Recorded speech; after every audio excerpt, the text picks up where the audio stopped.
Gary R. Wagers, United States Navy, EN3SS, that's Engineman Third Class, submarine service.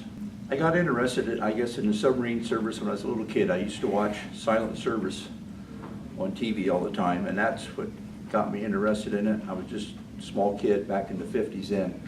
And I decided when I got older that's what I wanted to pursue.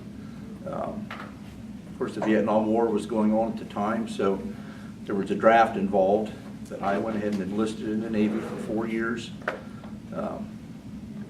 I took my basic training in Great Lakes. You're taught to speak when you're spoken to and, obey orders, and, you may not agree sometimes totally with what they tell you to do, but you do it because you took an oath to your country and to your shipmates. That was a real eye-opening experience there. The first thing you do, they give you a haircut to shave off all your hair.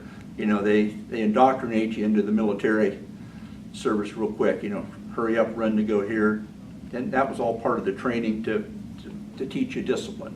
You run and march to chow and then stand there and wait for 15 minutes to be able to get in. Well, if you wouldn't have had to run to start with, you could have got there on time, you wouldn't have to wait, but that's the military way of doing things. And it's a process of, teaching you respect for your superior officers and your discipline.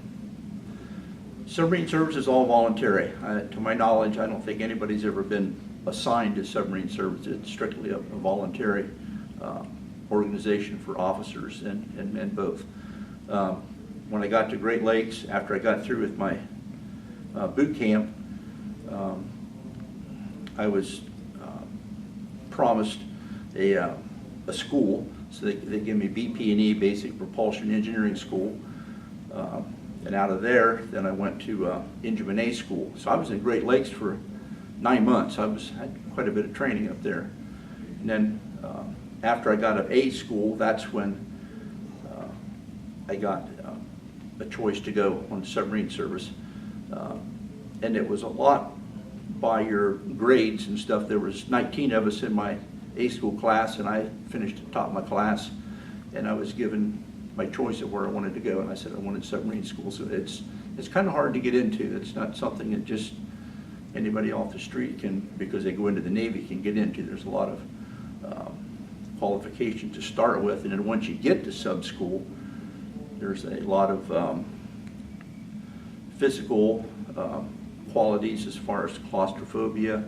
They screen out a lot of guys. I'm going to say, I bet we probably lost close to half of our class as far as being claustrophobic and being able to take pressure. They put you in a pressure tank to see how fast you can equalize your ears and stuff. So we lost a lot of, and there's a lot of math and stuff like that. The thing with the sub, there's a lot of, you deal with a lot of pressures and things like that, so you have to kind of be literate in mathematical skills and things like that.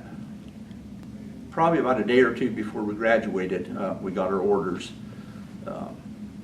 I had no idea. They asked you where you wanted to go, kind of a dream ship type thing. Naturally, I put in for the East Coast because it was closer to Ohio, but I don't know what their criteria is as far as picking that out, but I got West Coast instead of East Coast. You don't have a choice as far as the boat you go on or anything like that. The Navy chooses that for you.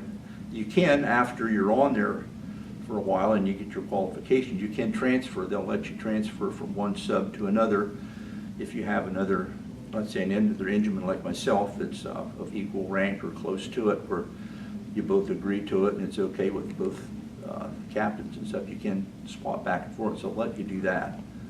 I got out of there. I was assigned to the USS Spinix, SS 489. I was the only one in my sub school that had a submarine that was not here stateside. Sub had already left for Westpac. My orders read Yokosuka, Japan.